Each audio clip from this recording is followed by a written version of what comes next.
Hi there, welcome to a new video with myself, Simon Cantan, Me, Dave Higgins, uh, and Dave, my cat. and a cat, where we're going to be talking about collaboration. Since we've just finished season 1 of Greenstar, which we collaborated on, we thought it might be useful to kind of share how the collaboration process went for us and talk through our process and what we think the potential pitfalls are and the advantages and things like that. So in this video, we thought we'd start off by talking about our actual process. So at the moment, we've just done 10 episodes of Greenstar in season 1. So our process is fairly mature at this stage. Like, we kind of felt our way into it at the start, but now it's kind of matured a bit. So this is kind of what we do at the moment. So at the moment, we have an initial idea, which is that one of us goes into, we have a shared set of Scrivener documents, and one of us will go into the document for that episode and have some kind of idea, and it's usually a few sentences. So as an example, Dave came up with the one for E-Men, where it was the E-Men are kind of technological. They're people who have kind of merged with technology. And I forget exactly how much you'd written, Dave, but you found a picture on Google and stuff. I found a picture on Google of one possible transhumanist. So I think it was designed by someone who wasn't really in favour of transhumanism because the technology was all sort of jagged and not really fully integrated aesthetically. And I just saw that one day, and combined with mention from your initial background notes that AIs were created by people who'd enhanced themselves technologically and then gone a little bit nuts. There'd been a civil war, and the people who understood how to do all this great technology had been cast out, and normal humanity had come back, and we're just bimbling around using the high-tech stuff but not knowing how to work it. So it struck me that, well, that looks exactly like someone who's stuck a hard drive in their head but has gone, this could make me really powerful. They've just carried on sticking technology on themselves without thinking about integrating it fully into their personality and ethics. So I came up with the idea, well, we could do an episode where there are still some of the people who are really, really smart, but obviously it's computer smart rather than broad smart. So they're not any wiser than humans, they're not any more able to understand the consequences necessarily of their actions. They're just really good at going, well, I can process data fast, I can see short-term patterns. And so a little group of them probably survived being driven out of human systems. And kind of went from there, which I think is where the story meeting turned it from a picture and a basic idea that maybe when the war ended they weren't all dead, into quite an interesting plot that wasn't anything that I was thinking of when I came up with the let's have cyborgs. Yeah. Well, so this was episode 3, I think. Yeah. And so we kind of thought about what needed to happen in the story, and then combined it with the idea of the E-Men in the story meeting. And the story meeting tends to be, we start off in the initial idea and we say, okay, what's happening at the start? It's whatever was happening at the end of the last episode, pretty much. And then we talk through kind of the major points in the story, like, okay, so they arrive at the planet and there's a distress signal, and who is going to go down, and then we discussed who was going to go down. So we'd had an episode with Ballet and Reina just before, so we said, okay, we should have Mark and Paul in it so that we kind of have a balance of people, so everyone gets their moment in the spotlight, and kind of worked on it from there, and kind of came up with all the ideas and the twists and everything, and talked through it, which is one of the main advantages of collaborating, is being able to brainstorm stuff. So story meetings are about an hour. Well, they usually go over an hour. They're usually an hour and a half, I'd say. It depends what we're doing, because they're usually not purely discussing just the plot. And usually there are other things, like sort of marketing ideas, scheduling something else, towards the end of the season, when we already had the intro pack out there, we already had sort of a rough draft of the full season, so we're thinking, well, when do we start looking for reviewers? The story meetings either started off or ended with a conversation about something else. So, and I think that it's a wider thing about collaboration, that it's not just about discussing the story itself necessarily. There are benefits to actually having a proper conversation rather than passing emails back and forth or sending each other files, because it's a lot. You can get the same benefits for coming up with marketing ideas, sales ideas, what you're going to do with the book once you've got it, as you can with actually coming up with a good story faster. So it's actually discussing an episode, it was an hour per episode, and the rest of it was talking about other things, just generally touching base, keeping the collaboration as two people working together rather than a proper business style meeting where you go in and there's a strict agenda and there's someone to go, well, I've got another meeting in 20 minutes, so we're going to wrap that up there. And I think one of the things that makes collaboration work better for me is maintaining the fun of it. So if you want to sort of spin off from an idea to talk about something else that's not immediately related to that meeting for 5 minutes, it makes it more like two people working on something that they're enjoying than a proper job.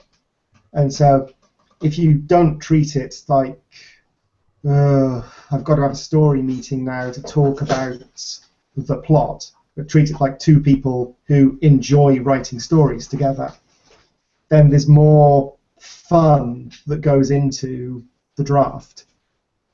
And I mean, some of the ideas we came up with came up later, where we went, 6 meetings ago we talked about this just as a random crazy idea that wasn't particularly related to the plot, but now it's had 8 weeks to percolate, we can stick that into this plot instead, and that's quite fun. Yeah, I mean, you have to get to know the person that you're collaborating with, unless, like Zach, ZC Bulger and Garrett Robinson have known each other their whole lives, so okay, they probably know each other without. Yeah. But otherwise, you're getting to know someone and knowing what they want to talk about, what their point of view is, and kind of finding a way that you can put that into the joint story, because you want both people's points of view to come across. So if they've mentioned something 6 weeks ago in a story meeting, in the kind of talking about your life kind of bit of it, then you go, oh, that'd fit in really well, and then you mention it. But yeah, I mean, and as well, you have to be friendly with your collaborator, otherwise it's not going to work very well. Yeah. So that's the story meetings, and then from there, I kind of go off with the document, which is usually a page and a half, maybe 2 pages long, which we take notes. I write notes whilst we're doing our story meeting of all the different things, just a bullet point kind of thing, of what's going to happen first, second, third, and so on. So then I go off and I turn that into an outline, and that's basically, I've got a whole raft of videos on how I do outlining, but basically I take the ideas and kind of fill in the gaps. So I've kind of got, this has to happen and then this has to happen and there's space in between, and I just fill in whatever happens in that space. So I do the outline, and then I do my script draft and then my first draft, which is kind of a combined first draft thing that I do, which is weird and no one else does. Because I write, so the first time I write the story out in full, I just write it like it's a movie script. So there's only a couple of sentences describing an action and then all the dialogue. And then when I come to rewrite it, filling in all the gaps, I only have half the work to do. But that's just a particular thing I do. So then I race through the first draft as quick as I can, because usually we've got a week. I've got a week to write a first draft, which is quite a lot to write in a week. It's about 10,000 words, plus the script draft's about 5,000, and the outline's about 1,000 maybe, so that's quite a lot of words to write in a week. And because we're collaborating, I know that if I leave something that's a bit of a mess, that Dave will fix it. So if I say, if something doesn't make entire sense, I'll just write it in anyway and keep going, leaving extra work for Dave, but knowing that we're jointly going to go over it so much that it'll get fixed. Things that don't make logical sense will get fixed before it ever gets published. And then once I finish the first draft, I then send Dave an email or an Asana update saying that it's done. And then Dave takes over. Indeed, I do. So at this point, there's something that struck me just while Simon was describing his process, that with collaborating, it's once you've assigned the tasks, I think it's important to leave them alone.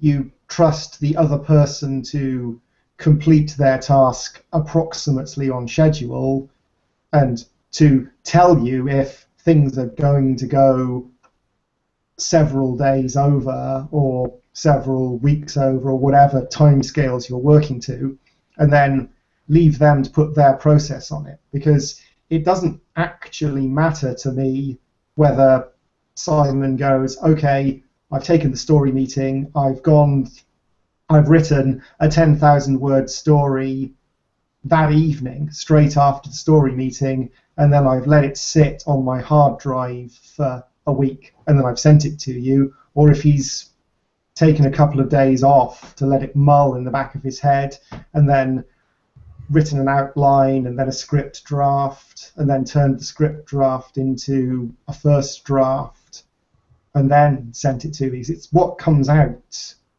that's important rather than how they do it. So if you get tied up in, well, is their process optimal, you're not really focusing on what you want, which is the draft, and not them to be you. But yes, so moving back onto my process, once I've got the draft, because we're trying to work approximately on a 1 week on, 1 week off process, so we've got 1 week a fortnight working on Greenstar and 1 week a fortnight working on whatever else we feel like doing, so we don't have to set our personal projects aside for 6 months or whatever to get a book out. Now I've got a week to do the editing. Now I did a guest post on Simon's Nitty Gritty of Writing series about my editing process, but fundamentally I start off as a reader, read it through, looking for what really causes me to go, what? That doesn't seem right, but not actually editing something initially. Because sometimes it doesn't make sense because it was half a thought, and the other half of the thought is later. So Simon has been setting something up, but he hasn't explained the setup fully, maybe, or he's made it a bit mysterious, and it's a little bit too good a foreshadowing. So I don't want to start editing straight away, because if I start editing before I've got to the end, I could end up taking out things that have a good reason to be there because they seem a little unclear, and then having to put them back in again.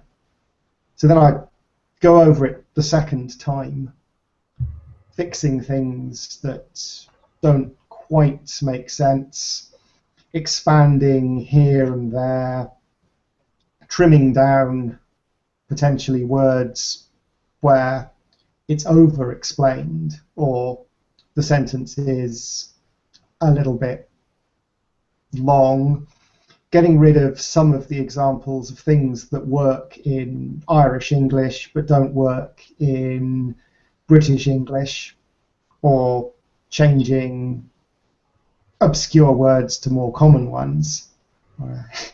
Yeah. Yeah, so it's obviously we've each got our own style, but we're looking for a more consistent style with the output product. So people reading it won't necessarily want Simon's pure style. They won't necessarily want my pure style. If we're trying to put all of our ideas together, trying to write his stories entirely in my voice or vice versa could get a little bit odd. So, and also how a book reads in the final draft is almost always completely different from how it was originally written. As Simon says, first draft, you're going through it, you're getting the ideas out there, you're creating the framework.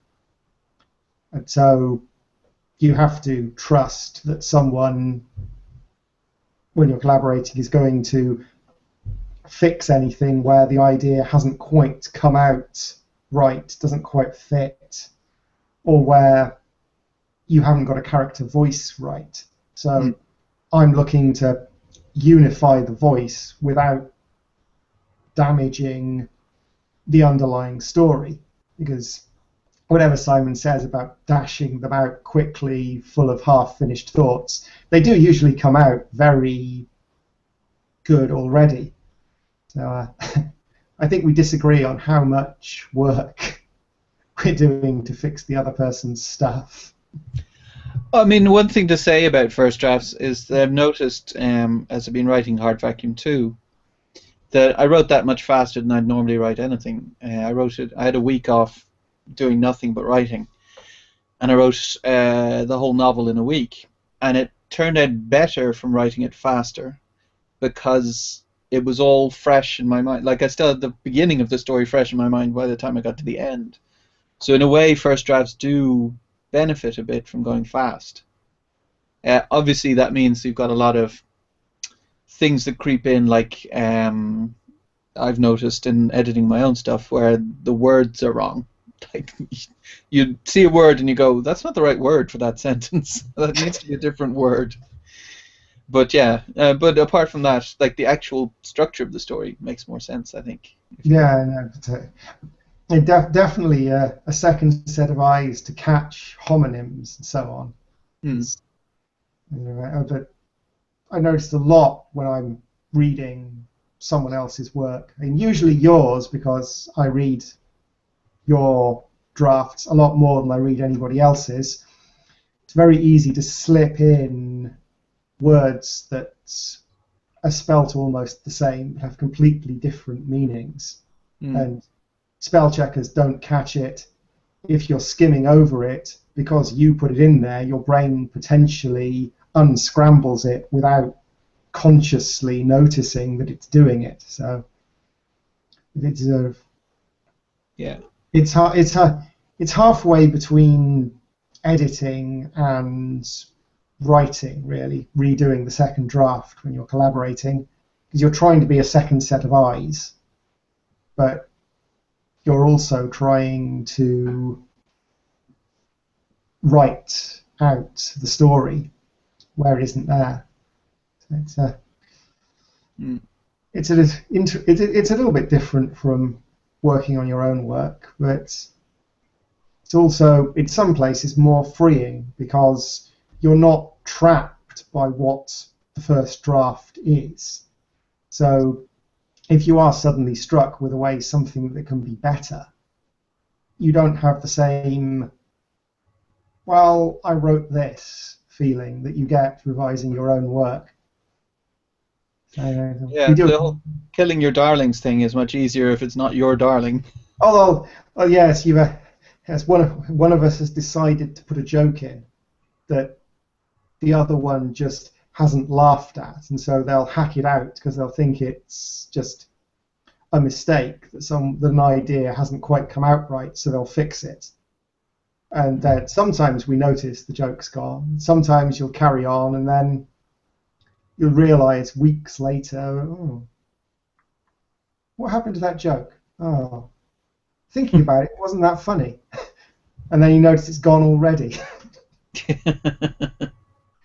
That's the thing, like, sense of humor is kind of, you can kind of be in the moment and think that something's funny just because of what's happened to you that day or something, and then you put in a joke that's not actually funny for anyone else who's not in the exact same mood.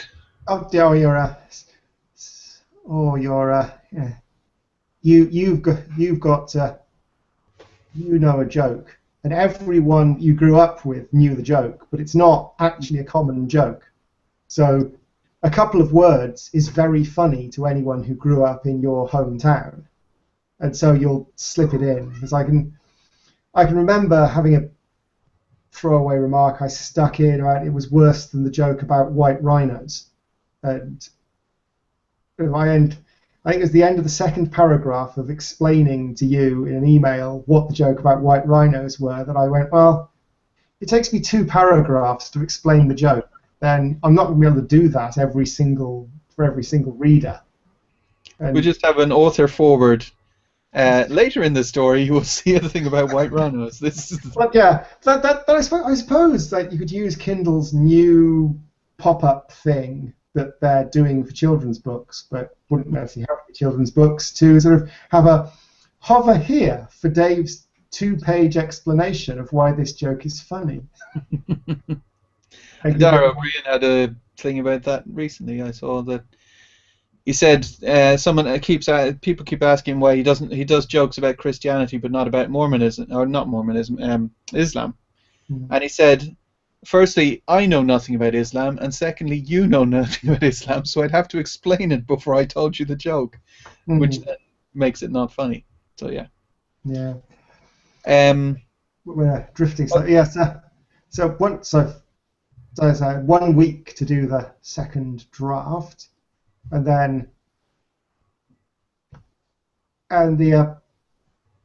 but possibly something that's worth mentioning, the absence of at this point, is that for the second draft I don't habitually track changes, because we're expecting there are going to be so many changes for putting commas in, taking commas out, tweaking words, shuffling sentence order slightly, that if you put track changes on, when Simon gets it back, it's going to look like one giant mess of comments and lines and insertions. So create a clean revision of the text at that point, pass it back to him to read through, and we move on to his next stage. Well, one thing I was going to mention before we moved on was the 1 week every fortnight thing. Yes. So we've mentioned actually in meetings recently that, so we did that every second week thing for the first season, but that I found didn't work with my other stuff, my solo stuff, because I'm writing novels, and I got through Hard Vacuum 2 in a week, but I normally don't get through that much in a week because I normally am part-time, which means that then I'm kind of writing a bit of a novel and then doing Greenstar, and then writing a bit of a novel and then doing Greenstar, and wasn't really working for me. So we adapted our process now for season 2, so that we'll do the outlining in such a way, or the story meetings rather, in such a way that we'll have all the story meetings done so that I can just do 10 weeks in a row of Greenstar. And then Dave will still get the 10 episodes and be able to do his every second week thing, so that he can still work on this other stuff like he wants to, which is an important thing in collaboration, that you try and match the other person's requirements for their schedule, what they actually want to do for their schedule. So for Dave, it's better to work every second week. For me, it's better to do it all in one big chunk.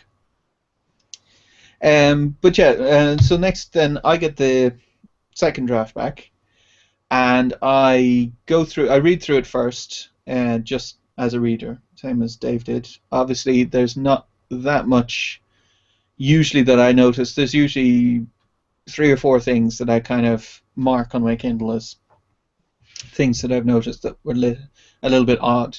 Maybe they stopped me reading for a second. And then I put the document into Word. So it's been in Scrivener, or actually Dave sent it back in Word usually. So I take a copy and just rename it to third draft instead of second draft. And then what we were doing on the first season, which we're going to change a bit on the second, is I would just do my read-through and then mark it based on my read-through with a few things, and then send that back to Dave, who would then check my comments on different things, and then we'd kind of smooth it out between us, and then we merge the whole thing back into a big Scrivener document. And what we noticed when we got to moving towards publishing was that then there was still quite a lot of copy editing problems in the episodes. So now my editing going forward, I then went back and did a new round of editing where I went through it, really reading it out loud and using my Boggle tool that I've made, the app that checks for was's and where's and things like that, and did that editing, and then sent it back to Dave after that. So this is step 6 in our process, is then going to be more editing in season 2 than I was doing the first time round, because there's no point in splitting it into 2 different separate rounds of editing. And that's because since there's 2 of us, so if you edited any of your own work, solo stuff, on your own, you're going to make copy editing mistakes, because either you don't know the rule, whatever rule it is you're breaking, or as Dave said earlier, you don't notice the fact that something is wrong because your brain is showing you what the right thing as you read through it. So that's a major advantage we have as collaborators, is that we can copy edit the thing into submission so that it actually, hopefully, is copy mistake free. Grammar and spelling is pretty good. So then when we publish it, it'll be pretty flawless, hopefully. So that's my editing, and then I pass back to Dave, and it's in a Word document with track changes on, so there's a lot of different highlighting and stuff like that, and some comments and stuff. And the comments are usually things like, I don't get it, for the white rhino joke, or I didn't really understand the image here the first time, so I reworded it, see what you think. Things like that. So sometimes, like Jefferson Smith said, there was a thing recently where the guy had written, the sniper lowered his eye into the what you call it, sights, whatever. Right. And that sounds like he's getting his eyeball and lowering it into the telescopic sights. So there's those kind of things that you don't notice yourself because you see the image you're expecting the reader will see. And picking up things like that and just putting comments, that maybe we should write it like this instead, stuff like that. and then I pass it back to Dave, as I say. Yeah, I'll pick it up, and most of the time the comments are fairly unobjectionable. Well, and none of the comments are objectionable, but most of the time I don't disagree with many of the changes, and sometimes it's a toss-up about word choice, where I prefer one word, Simon prefers another for what is fundamentally the same thing. So what we're looking at is which one flows best, and sometimes I'll agree with his choice because it flows better, and sometimes I won't, which is where one of the decisions we made about how our collaboration was going to work comes in. That for the entire project, we're treating each other as having an equal input, but because there are two of us, obviously, if we disagree on something, we are going to end up with a one vote each way situation sometimes, unless one of us has a really good reason and the other one just went with what seemed right at the time. So to prevent there being situations in which we deadlock, where we're both grammatically right, but in story flow terms, we each think one's better than the other. For Greenstar Season 1, I had the final decision on things, just so there is someone to make a final decision. But Simon still had full input on everything. For a lot of the things, my final decision was that he was right. Well, I mean, the thing to say is as well that we both would then make our logic, our why we wanted to make that decision clear, Yeah. and then you just said, okay, we'll go with this way, or okay, we'll go with Yeah. that way, and just kind of made a decision, because otherwise what you don't want is a big argument about something. And I mean, both of us, I think, have compromised on different things that we prefer in our writing. Like Dave, for instance, I know has gotten rid of all the said Dave, and instead it's always Dave said. So in the speech tags, I don't like it. I think it's old-fashioned to have said Andrea. So it's a lovely day today, said Andrea. To me, when I'm reading it, it's like it seems old-fashioned to me, and that might be just a personal thing. But then Dave was like, "Oh well, I don't mind either way, so we'll go with Andrea said." I in my own writing, I use both just for variety. So it's a way to mix things up, so you don't get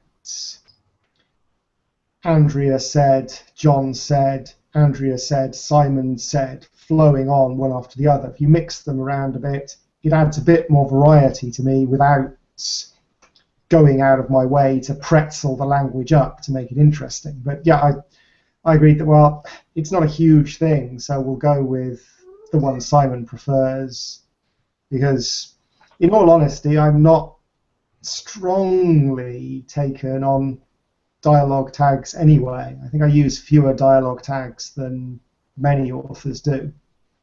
So that's a good point of something that goes in the opposite direction, that I use a lot of dialogue tags, or rather I would use a lot of action tags with the person's name in it to indicate who is speaking. And Dave would use a lot of situational awareness to indicate who's speaking. So if someone's saying, "Captain, there's a spaceship approaching us," and the next bit of speech is, "Well, scan them then," he wouldn't put "the captain said." He'd just say, "Well, it's obvious the captain is saying it," which works. I mean, you can read that and it works. Whereas I would say "the captain said," just in case someone's confused. yeah, so I think we we came up with a compromise in between where we're putting dialogue tags and action tags on key points, but not having them as often potentially as they are in some other books. Hopefully it's a good compromise that conveys the information without overwhelming readers who don't like dialogue tags with too many of them. And that's another thing where it helps to have a collaborator, that you're not sitting there thinking, well, of course I'm noticing all these dialogue tags because I wrote them and now I'm going through looking for dialogue tags. So to have someone else, and by that point it's the 7th step in the process, so things have changed a lot. So looking through for that, well, are the dialogue tags varied?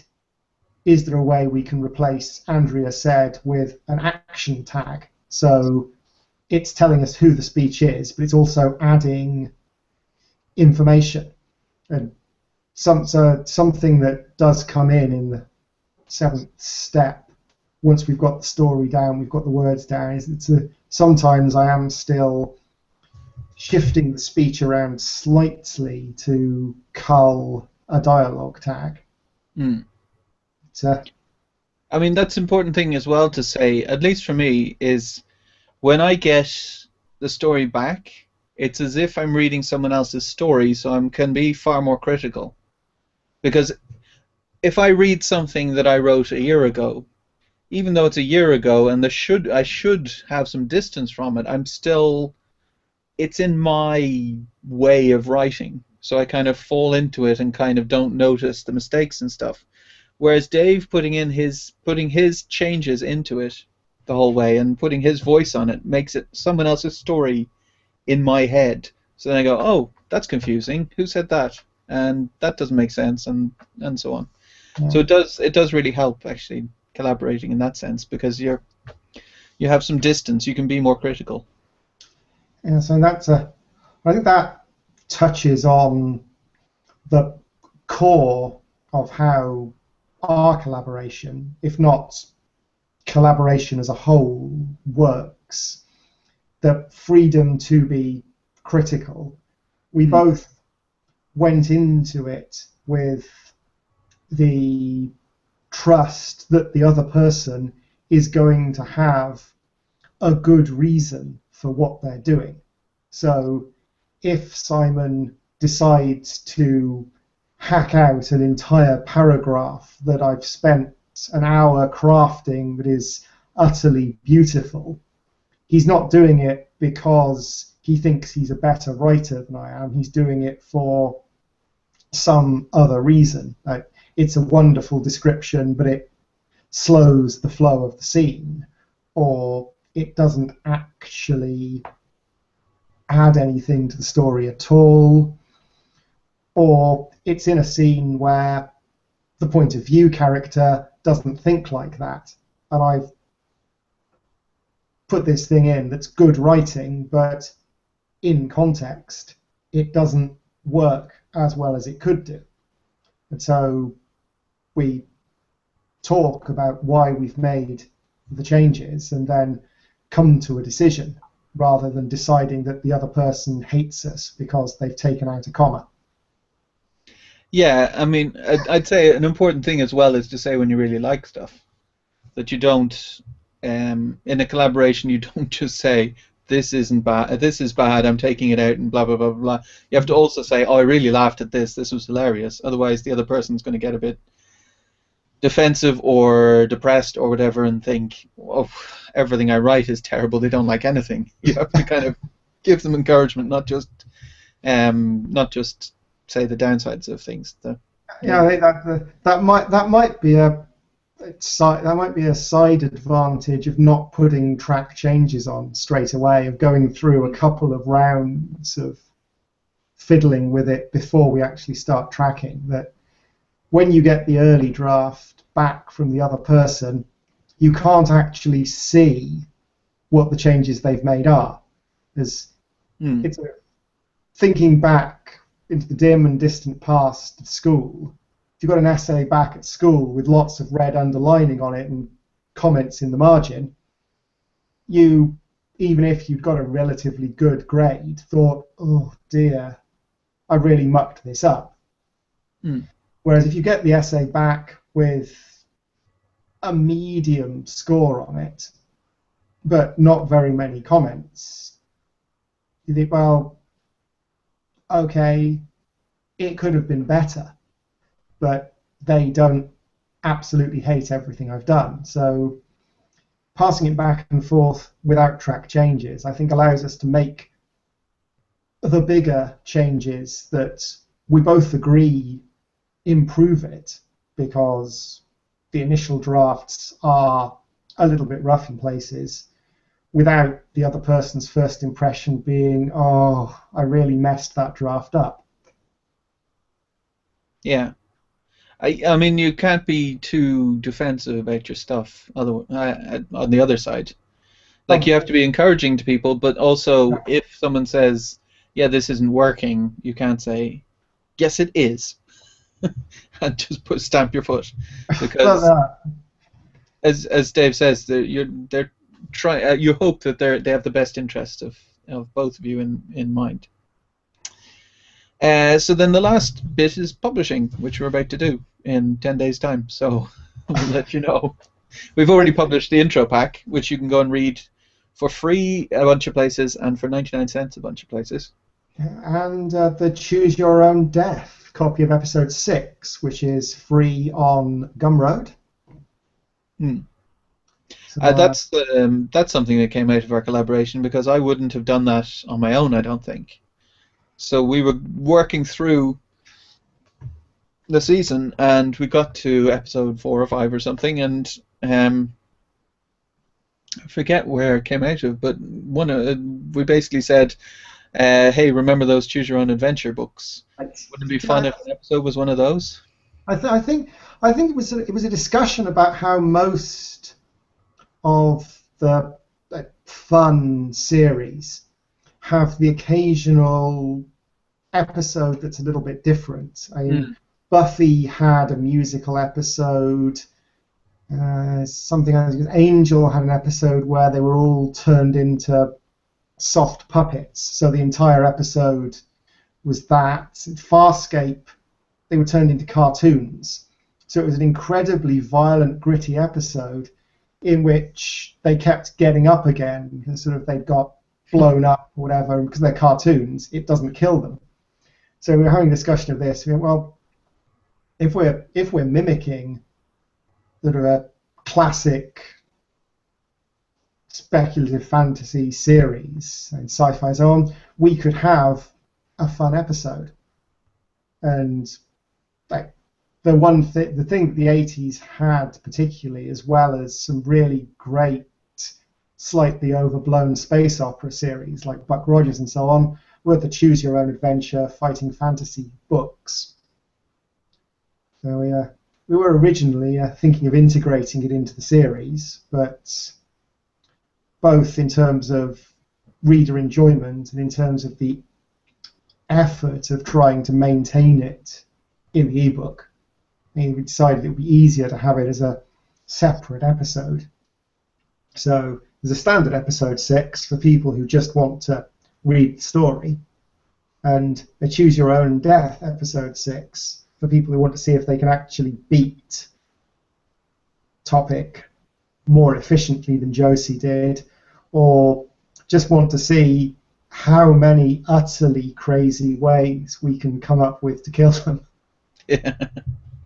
So that was a lot of fun. That's another place where we had to discuss it beforehand, because it ended up being about 35,000 words instead of 10,000 words for that episode, because we had the normal Yeah. vanilla version and the Choose Your Own Adventure, Choose Your Own Death version. So that was fun to write. We'll have to see if we can do another one for season 2. It all depends on whether people like it, Yeah. because it was so much extra work that if no one wants to read it that way, obviously, then we're not going to put in all the extra work to make it that way. But if people really like it, then obviously we'll do it another one. I mean, that's as Dave said, there's all kinds of special episodes in TV shows, but then you're kind of limited in a way with writing that it is words on a page. You can't make it a cartoon, for instance. Or we could, but we'd have to contact a graphic artist, and it'd be very complicated. We try doing a graphic novel, that'd be a victory. And try writing a musical episode, but, well, neither of us is a lyricist, unless Simon has been hiding things from me, so... That's my brother, though, is in a band, so... Yeah, so, well, an entire episode in song might be... Well, I don't know. Maybe if people like the idea of novelty episodes, then obviously we are planning several seasons of Greenstar. So if people have ideas for what would make a fun novelty episode, we can't guarantee we'll make them, but we're always open to hear what you think would be great. Absolutely. What I was just thinking was if we could get the say if Greenstar became $1 million massive series, that we get the guys who made heavy metal, you know, the 80s science fiction over the top thing to make in a Greenstar episode. That would be amazing to get that. But anyway, that's a pipe dream for the moment. Well, yeah. So that was our process. So then the advantages we've kind of already touched on, but the ones I had were that there's someone else to bounce ideas off. So quite often, I at least have 100 ideas a day, and 99 of them are stupid. So it is really useful to say to someone else, okay, what about this? No, okay, that's stupid. Okay, what about this? No, that's also stupid. No, let's try this. And just go through a lot of ideas fast, and even take an idea and the other person will go, no, that's stupid, but what if we did this, which is a variation on the idea? Yeah. So that really helps. We came up with some utterly crazy ideas that have absolutely worked. I mean, the shuttles that are navigated by thinking about it. That was just that was a crazy idea I had. Like, well, what kind of technology would you come up with that's going to go horribly wrong if you don't understand it, but if you're actually incredibly smart, you could invent and have work. Something that reads your mind and decides where you want to go, so you don't have to use controls in the shuttle.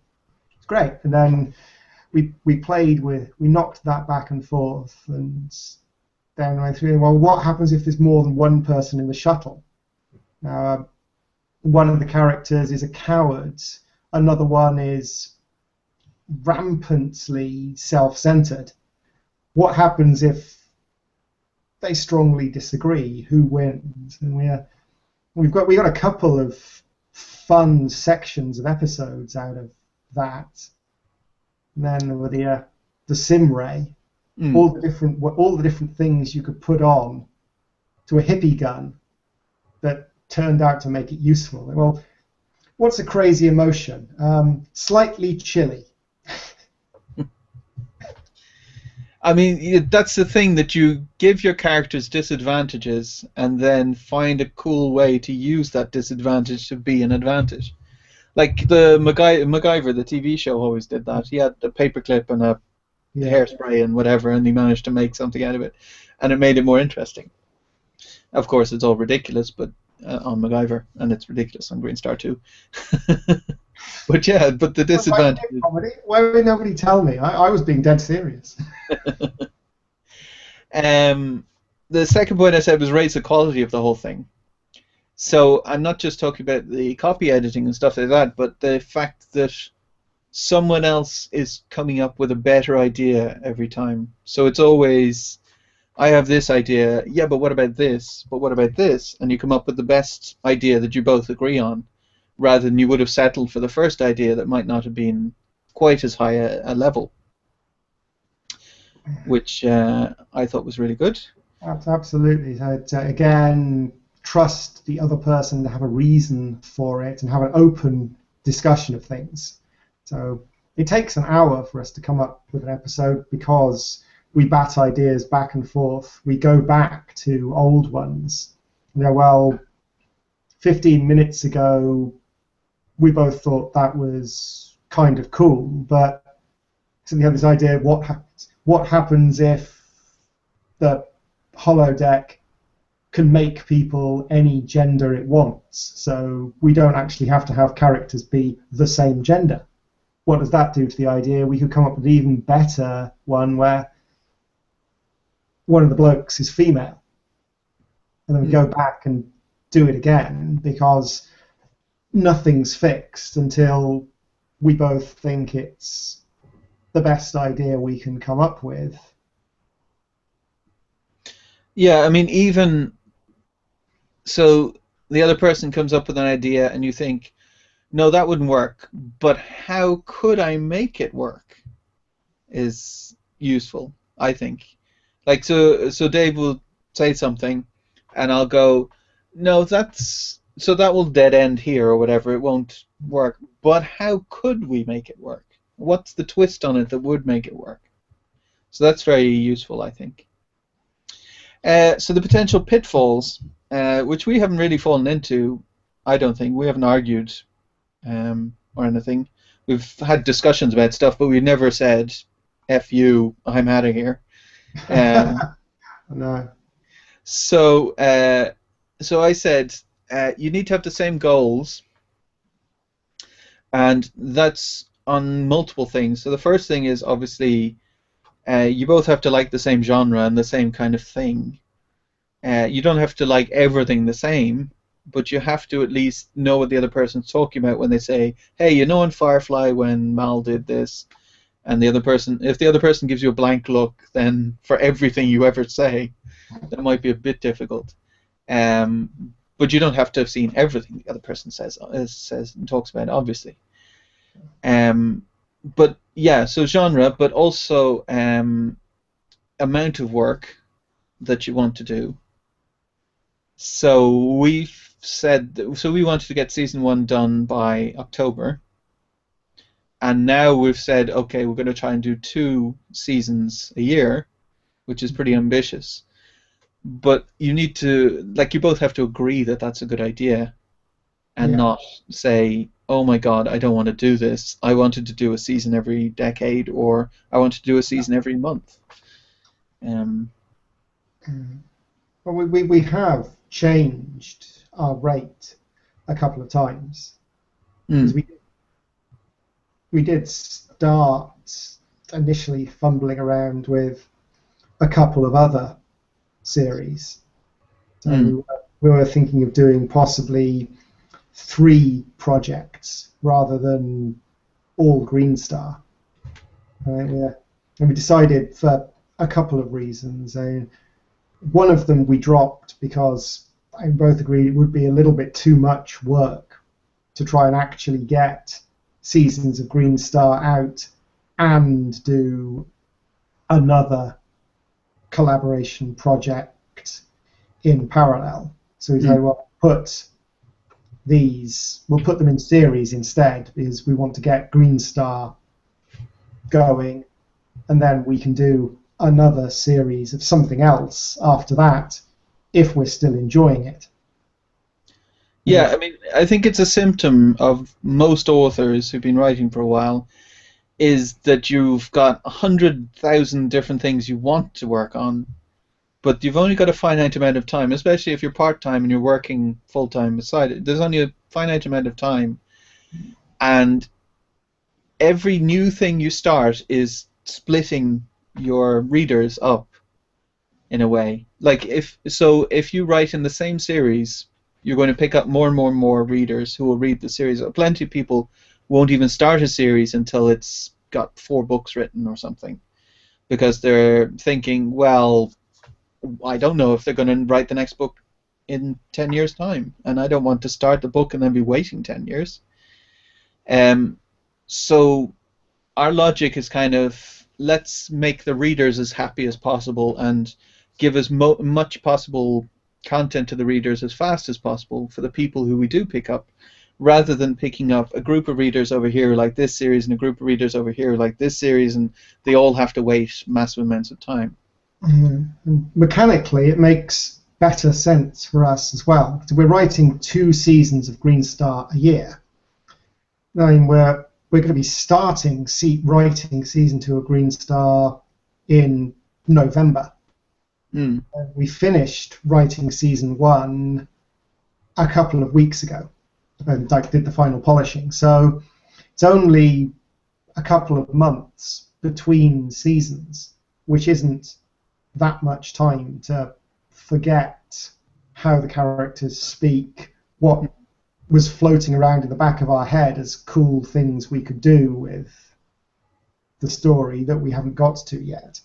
Whereas if we'd gone, well, we're going to start the next season of Greenstar in June of next year, and in between we're going to write a one-off hard science fiction story, or we're going to write a fantasy book, then as well as the time, there's the fact we've had to switch off all of our Greenstar thoughts and start thinking about something completely different.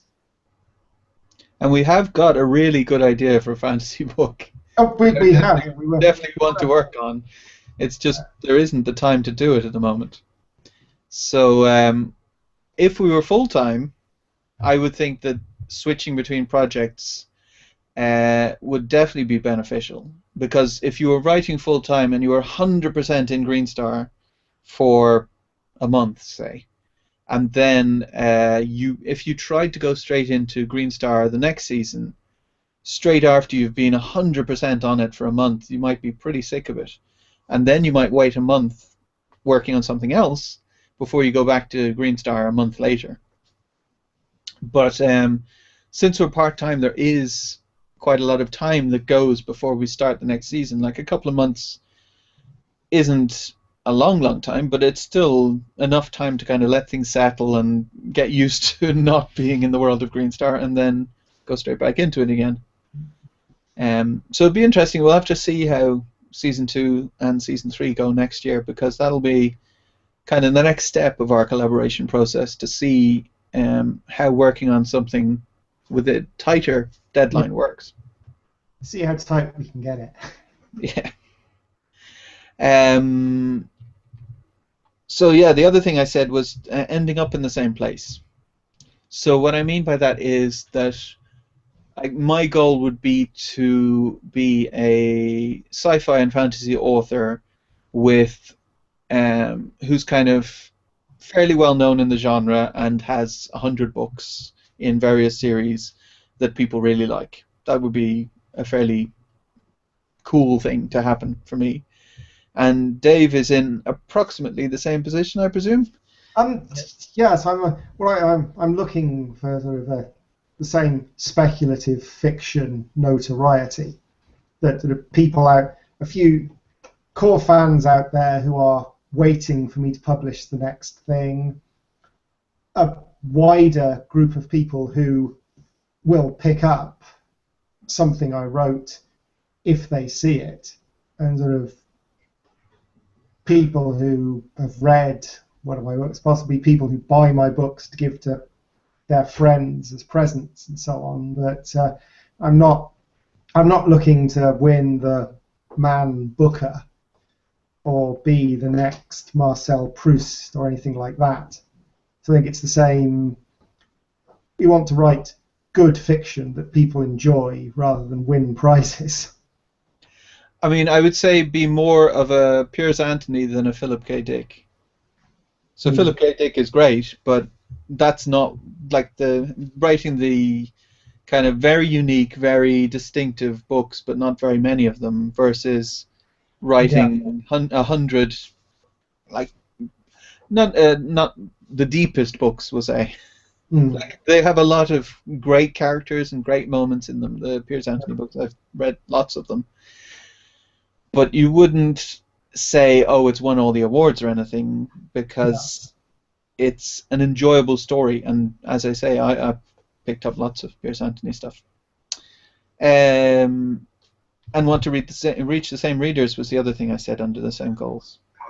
Yes. That if you are going to do solo stuff on the side, you want to be kind of getting the same readers into your solo stuff as well. You don't want to end up with, oh, I write romance collaboratively, and I write hard historical fiction on the other side. Then you'd go, okay, well, no one's going to cross over there. So we both write science fiction and fantasy otherwise. Yeah. And I said you need to have compatible styles, which is important. So Dave and I do differ quite a lot in our styles, but I think they work very well together.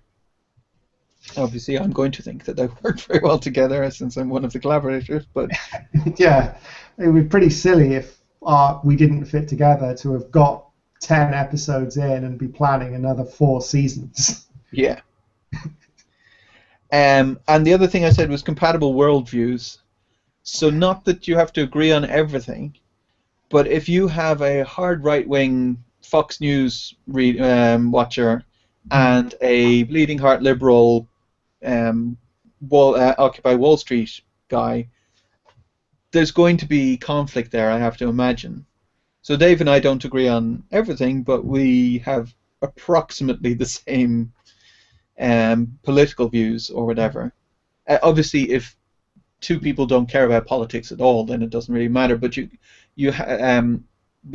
everyone has a kind of a view on the normal things in life, like taxes and social security and stuff like that, and you want to kind of not be conflicted about that kind of stuff when you're going to write about it, because it is going to come into the writing in some way.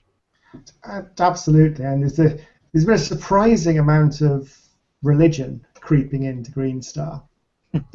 A comedy sci-fi season. I think you could do a comedy sci-fi season that didn't mention anything spiritual. We've got an answer. So I think it helps that neither of us is very narrow-minded on the subject. Like, I think it would be very useful to do a character who was very religious in Greenstar, but at the moment there's no one that really is on the Greenstar crew, but it would be useful. But it's kind of an interesting discussion, I think. But yeah. And the last point I had, since we've kind of reached an hour, is how to find someone to talk with, someone to work with. Yeah. So we found each other because Dave reviewed some of my books a year ago, and Dave writes amazing reviews, by the way. Go and check out his blog and see his reviews because they're really, really good. But he reviewed some of my books and he liked them. And then I started a group called Legendary Author Battles on Google+, which is also on YouTube, which is where 2 authors send emails back and forth creating a story. So one person takes the part of the hero and one person takes the part of the villain, and they each try and write the other person's characters into a corner, so they're trapped. So then the other person has to come up with a creative way to get them out of that corner and stuff. And I did a bunch of them with different people, and Dave was kind of the best fit, I felt. The others were great too, obviously, but we wrote 2 legendary author battles together, and it worked really well both times. So then I'd been looking for someone to collaborate with for a while because I wanted to try it out to see if it was easier, if it made the work better and stuff like that. And we tried it out, and that's what Greenstar is. So that's how we found each other. So Legendary Author Battles is still open for submissions. It's just no one submitted for about 6 months. What I said was that I'd kind of got what I wanted out of it. So I was looking for other people to kind of do battle, and then there was silence. So there's about 10 battles up on YouTube. um, yeah. which will remain up on YouTube forever, and the group is still open, but there hasn't been anyone posting. But if you did want to meet someone, if you popped into the group and wrote a thing saying, "Hey, I want to do battle with someone who's available right now," you might get someone to do battle with you. Uh, Otherwise, writers groups are pretty good. You want to find something that's fairly social, I think. So if you have a writers group that's just doing critiques of each other's work, that tends not to have the same kind of bonding effect, I guess, or friendship effect, as maybe one of these that's a bit more social and saying, "Hey, did you see this new article about this?" and "Oh, what are you doing today?" and stuff like that. Because, as we said earlier, you need someone that you're going to be friendly with, otherwise it's not going to work. And the last one I said was review someone else's book, because that worked for Dave. It's true. It did. Quite startling, really. And like, I review this proper real author's book, and then he keeps inviting me to do things. It's a little bit like being stalked by Stephen King. It's great fun, Well, but also slightly nerve-wracking. Okay, maybe not Stephen King. You're not as American as he is, but I'm quite at Stephen King's level yet. well, that's the oblique point that collaboration is very much about two people being able to achieve more than one person. So one of the things it lets you do is take bigger chances. So you start off with just trying to collaborate with someone. It gets you a much better idea of how it works for you than trying to come up with your process on how to collaborate and then finding someone to do it with you. So if you can't find someone who you think is at your level, I don't think there's any harm in pitching the question to someone who's a little bit more experienced, or you think is a little bit more experienced. Because up until Simon came to me and said, "Hey, do you want to collaborate?" I wasn't thinking, "Oh, yeah, I could write a book with Simon. He's just the same as me." And so if you can't find someone at a writers group or whatever, find an author and ask them if they want to do it. The worst they can say is no, but the most surprising people might go, "Well, yeah," because every author experiments now and then, and in my experience, the ones who are really taking it as a career do experiment. They do try things. So you might get someone to go, "Sure, let's give it a try" on a short story. I mean, every author as well has strong suits. So if you do find an author whose weak side is your strong suit, then they might well be very happy to collaborate, saying, "Oh, you're really good at editing, and I suck at editing, so let's collaborate," or Yeah. as might have happened with us. Because, I mean, I think as well to say, though, that it's kind of important to have some kind of relationship with them before you, like if you just wrote to your favorite author and said, "Hey, let's collaborate on something," they're not even probably going to consider it. Whereas if a lot of authors at this stage are online, like especially indie authors, they're all, a huge majority of them are online, I would say, and they're very active talking to their readers. And presumably, if you want to write with them, you like what they're writing themselves, and you feel that it could be beneficial. So if you go online and then talk to them a bit, even asking them questions and stuff like that is a good kind of icebreaker. To say, "I'm an author too, I want to break into this. how do you do blah blah blah blah blah. At least you get a discussion going with the author, and you kind of have some kind of relationship before you just go, hey, want to collaborate on something. Yeah, it's kind of a self-fulfilling methodology, because there are two very approximate camps of authors, in my experience. The ones who are going, well, I want my books to succeed, so that means they have to beat this other author on the bestseller list. And their conversations with their fans are very different from the other group, who are going, well, I can't actually ever write enough books that my fans will only ever read my books, so they're going to be reading other things.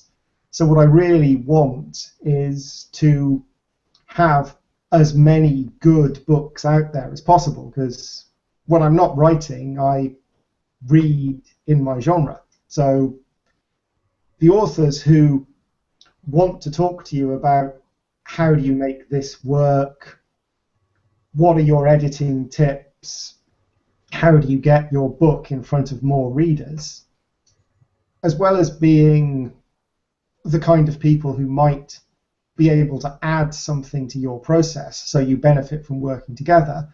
They're the kind of people whose mindset is already that sharing information, sharing ideas, critiquing people's work for free just because everyone wants good books to read are the kind of people who are going to be a better collaborator probably anyway, which is another idea potentially for getting collaborators. Offer to review people's drafts for them, do free critiques. And obviously, if you're a professional editor, you'll already have that in, but there are groups on Google+, various other social networks where someone can post their work up asking for comments. And if you respond to those, someone might see it and go, they're really making my work better. So at the point they've gone, you make my work better, if you go to them then and go, well, how about we try starting with the idea and working on it from there, as opposed to me coming in on a bit that you're saying I'm having trouble with, because then we're benefiting earlier and you just ease into collaboration. I mean, I think there's a certain type of author, as you say, who's very competitive, but I think in the indie community, at least, there's a lot more kind of we're all in, like the rising tide raises all ships thing. Yeah. Like, I think I've said to people in the past that I think Stephanie Meyer does a huge favor to every author, because people read Twilight who don't normally read, and then go and read other stuff, and they might someday read your book because they started reading Twilight. So Harry Potter is the same thing. It's my sister started reading because of Harry Potter, and now she reads voraciously. Obviously, J.K. Rowling, in my opinion, is a better author than Stephanie Meyer, but that's just my opinion. There's plenty of people who love Twilight, my wife included. I quite liked Twilight. It's not... I wouldn't put it on my 10 books to have on a desert island list, maybe, but it's something that I've read. I'll probably read again at some point. It's not... It's got some interesting twists. You know, probably shouldn't start on my interesting metaphysics of Twilight discussion, because that would take us off topic and is quite long. Well, it's an idea for a vlog video, maybe.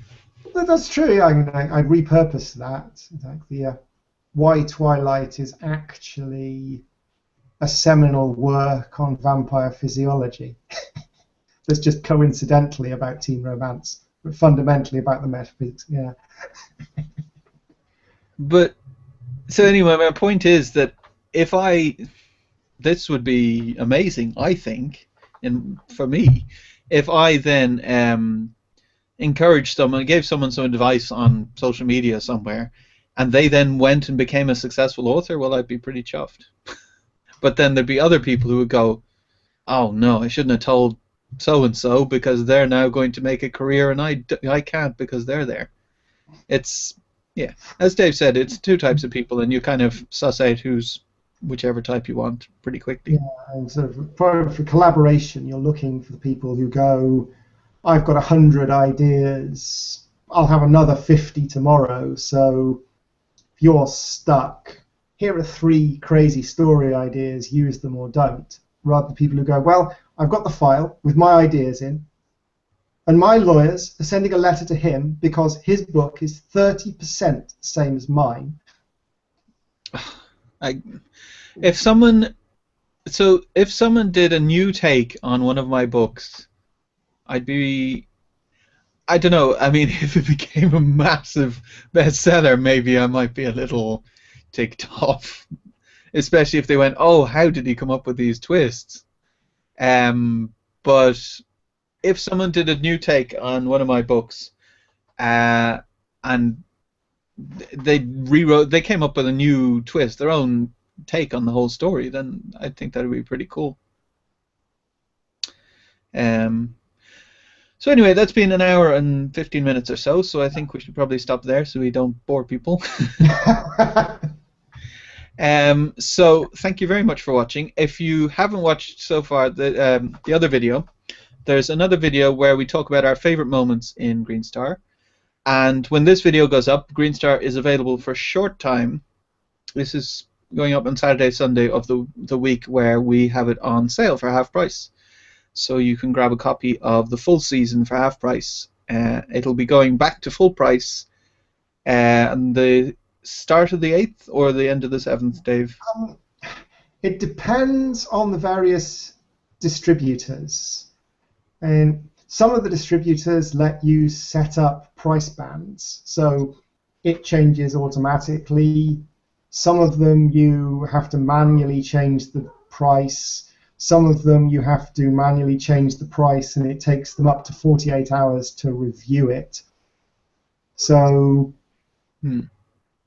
if sort of depending on which e-reader you're getting it for and where you're getting it from, you might be able to get it for half price for a couple of days after the 7th. But you know what you could do, or we could do, is we could say that Gumroad will be the one that has it half price the longest.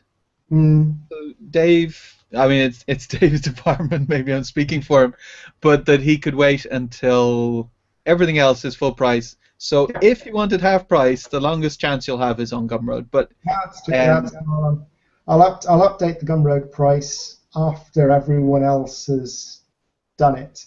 And you'll want to go to Gumroad anyway, because the Gumroad edition comes with a whole bunch of extra content that isn't available anywhere else, and some content that's going to be going up on social media but won't be repeated. So if you want more stuff for the same price, Gumroad's the place to go. Yeah, the short story we wrote, which we kind of came up with just to encourage people to go to Gumroad, is awesome, I think. I think it's really, really good. So I want as many people to read that as possible because I think it really adds to the first season. So do go and get it on Gumroad if you can. Anyway, that's enough plugs. We'll stop there. Thank you very much for watching, and we'll see you next time. Bye.